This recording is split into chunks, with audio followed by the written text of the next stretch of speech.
تو فرمایا سب سے پہلے جس کی ابتدا ہوتی ہے وہ کیسے ہوتی ہے؟ ایک حسد سے. اور یہ ایسا گناہ ہے دنیا میں سب سے پہلا کوئی گناہ ہوا ہے تو وہ یہی ہے. شرک نہیں ہوا، شرک تو بعد میں ہوا، توحید پہ تھے لوگ. اور فرشتوں کے سب سے نکل کے شیطان بنا تو کون سا گناہ کیا؟ شرک کیا؟ وہ نہیں کیا، وہ تو توحید پہ تھا.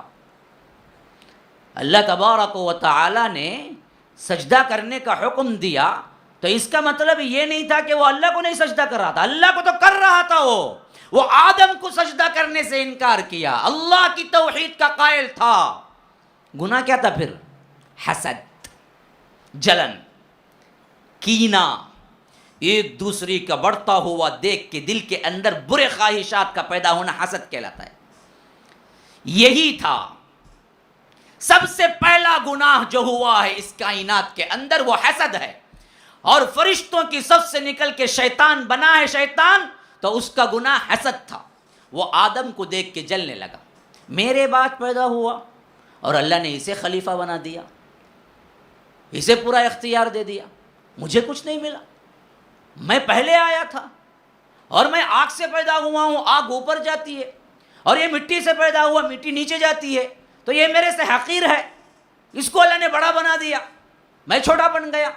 خلقتنی من نار وخلقتہ من طین، اللہ یہ کیسے ہو سکتا ہے؟ تو آدم پر حسد کیا. حسد کرنے سے وہ آدم سے نفرت کرنے لگا اور فرشتوں کے سب سے نکل کے شیطان بنا. پہلا گناہ.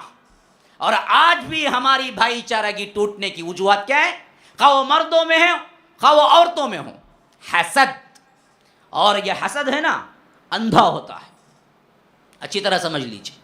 حسد کی وجہ کوئی نہیں ہوتی، اندھا ہوتا ہے، اندھا، کوئی وجہ نہیں ہوتی. مثلا دیکھو، کوئی آیا ہوگا تمہارے پڑوس میں، غریب آیا ہوگا، پھر اللہ نے اسے ترقی دے دی، بازو کا فلیٹ بھی خریدا، پھر بازو کا بھی خرید لیا، جو جتنے فلیٹ تھے خرید لیا، خود مالک بن بیٹھا، جو تم تھے اس کے کرایہ دار بن گئے ایک زمانے میں. اب خود بخود حسد پیدا ہوتا، بھائی اللہ اس کو چاہا دے دیا، وہ گھر کا مالک بن گیا، تم کرایہ دار کے کرایہ دار ہی رہے، اس میں اس کا اور تمہارا کیا ہے؟ لیکن اچانک خود بخود حسد آ لیتا ہے، انہیں کئی کو بڑھیا، میں بھی وہاں نہ تھا، انہیں بھی کرایہ دار تھا، میں بھی کرایہ دار تھا، نہیں فقط بڑھیا نا، انہیں اچھا نہیں رہنا، انہیں کیا تبھی ہونا، انہیں مشائخ کرنی تبھی جب پوچھیں گے اس کے اوپر کیا تبھی جادو پلیتا تبھی کرنا، پریشان ہو کو پھرنا، انہیں کیا وجہ نہیں ہوتی، اندھا، وجہ نہیں ہوتی. دیکھیے نا، اللہ نے آدم کو بنایا، فضیلت دی، شیطان کو بنایا، اس کا الگ ٹریک تھا، وہ فرشتوں کے ساتھ تھا. اب اسے خامخواہ کیا پڑی کہ وہ آدم سے حسد کرنے لگے؟ کیا آدم اور شیطان جھگڑے کبھی؟ نہیں. ملے کبھی؟ نہیں. لیکن اول دن سے حسد میں پڑا اور حضرت آدم کو بہکا کے کیا کیا؟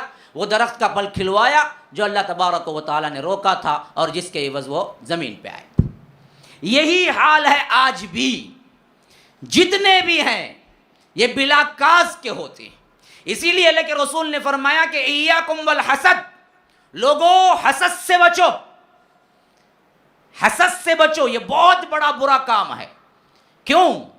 جس طرح آگ لکڑی کو کھا جاتی ہے، اسی طرح حسد تمہاری نیکیوں کو کھا جاتا ہے. ہاں، لکڑی رکھ کے آگ جلائیں تو لکڑی جل جائے گی نا، آگ کھا جاتی ہے نا لکڑی کو. ایسے ہی تمہاری نیکیوں کو حسد کھا جاتا ہے.